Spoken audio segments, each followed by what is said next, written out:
nostril. So this is where it begins to sound like traditional because we're coming from this crease of the nostril again. Okay. Place string in the crease of the nostril, slide it up and down against the skin to create line for the beginning of the brow. Repeat on the other side. Alright, so that is my beginning of the nostril. I'm holding my string straight up at this point. Straight up. Crease of the nostril and sliding my string. Okay, and that is the beginning. That marks the beginning of my brow. Okay, this line, beginning of my brow. Now, this is where you have to check your work again. You guys can write this in. Okay. Checking your work with the string method goes like this. I'm checking my work from the middle line, and I'm checking it on the top line of symmetry, okay? So usually when you check your work, you will mark the back of your caliper up with some brow pencil. You will take it here, measure from the middle line to the mark made for the beginning of the brow, transfer it over here, and slide it up. It will leave a little mark, okay, from where you marked up your caliper. And that's how you know where to put your other line, or where your other line should go through, so it's exactly even. So even though I know I'm going in the crease of the nostril, I know my line needs to go through there, because that's what will make it even. Alright, so that's the beginning. Alright, 6, keep string in the nostril and rotate it until it's diagonally shallow in the middle of the pupil. Place on skin and rub up and down. So I'm still right here, so I'm going from here to here. Same thing with traditional. We wanted to pretty much cut the middle of the pupil in that general area. And then we want to slide our string. Okay, that is for your arch. That is for your arch. Checking my work again. After every string line you make, you check your work.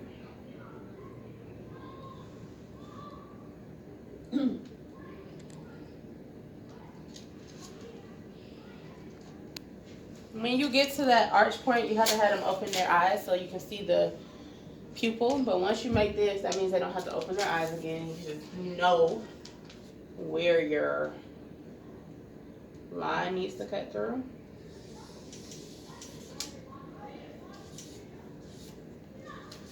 That was a little off, but yeah. Alright, and last but not least, your tail. Alright, so it says rotate string to the crease of the eye and pull string back and forth. So we're rotating the string again, still from the same point. We're going through the crease of the eye, and we're sliding our string up and down. Okay.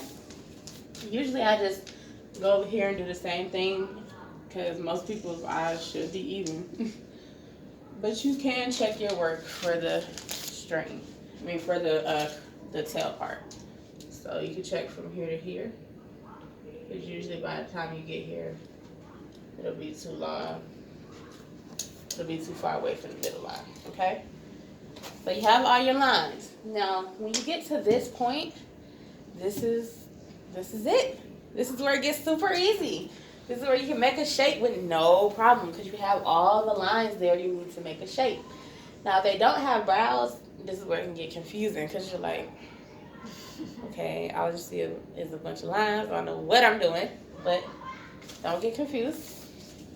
All right, so number 4 on your your 1 through 4, your broken down part is shape. After we've made all those lines, now it's time for us to make a shape. To shape them. All right, guys, so pay attention well when I say this. When you're doing the string method, once you make all of these lines, now to create the top of the brow, we need to focus on this bottom rectangle right here. So there's going to be 2. It's going to be this one, and it's going to be this one up here. We need to focus on this bottom one, okay?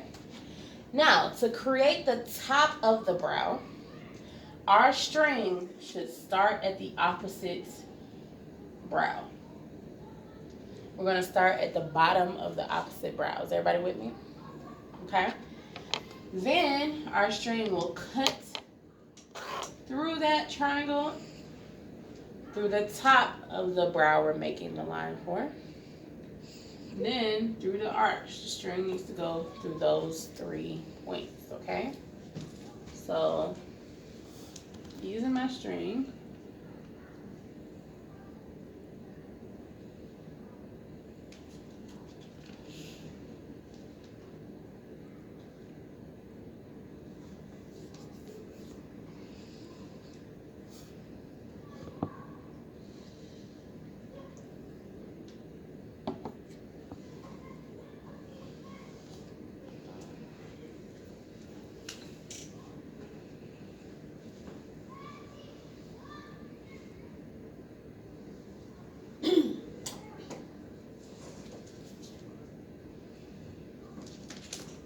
alright, so on a real person, the head is round. So on a 2D surface, it's kind of hard to do, but the string will wrap through those 3 points. Does that make sense, to everybody? Yes, no. So wrap through those 3 points. My string is going from here through here, through here. That is the top of the brow. Now, when it comes to making, That's supposed to be like a straight line. well, with the string, when it wraps around the string, it won't really be like straight. Well, yeah, it'll be straight, but it won't be like bone straight to where it looks like it'll make the brow look like a big dip or anything like that. Okay, so the string, you're doing this with the string. Once again, you're doing this with the string. Now for the bottom portion of the brow, that dot right there, we're not coming from any other side. We're going from here up to here. So that second point is the middle line of symmetry and the middle mapping line, where those lines intersect. You're going to use your string to make a line from there to there. Okay, that's the bottom of your brow. Now, you can use your string to create the tail, but I always draw my tails in. The tail should fall where this line of symmetry, the bottom line of symmetry and the tail line intersect. That's where the tail should fall. Some people put their tail up here if they want a more upward or longer brow. Okay, but I draw my tails in and I put a little curve here first so it can look more like an actual brow. Okay.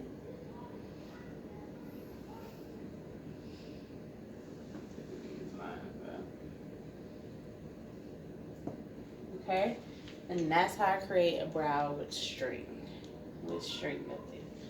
Okay, you do the same thing on the other side.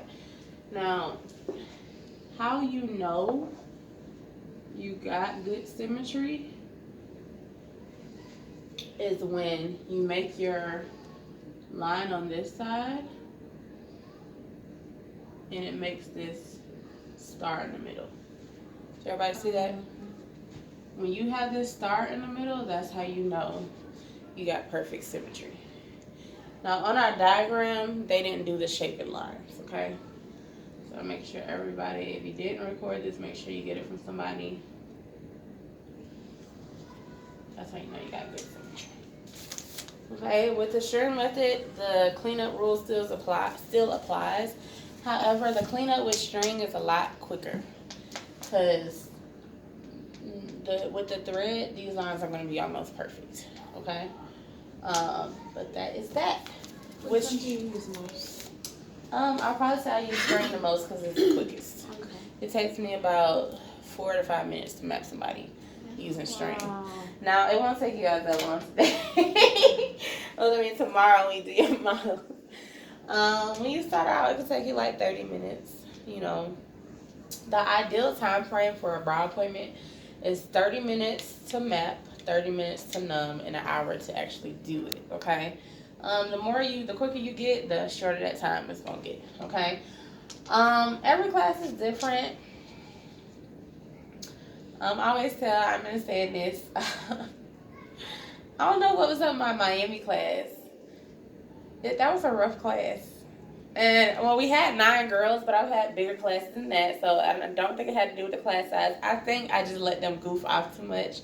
We did have a lot of fun, but some 5 of them. Well, when you fail your test, I don't let you do your model, but the test isn't hard, I promise. 5 of them didn't pass, so that's more than half the class.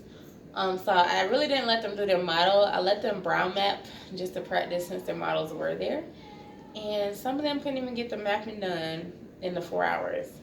And I was very appalled because I'm like, I know my teaching isn't bad. Like, I'm not trying to toot my own horn, but a part of teaching is coming up with a curriculum that people can follow. Like, this is not something I bought. This is something I created from scratch.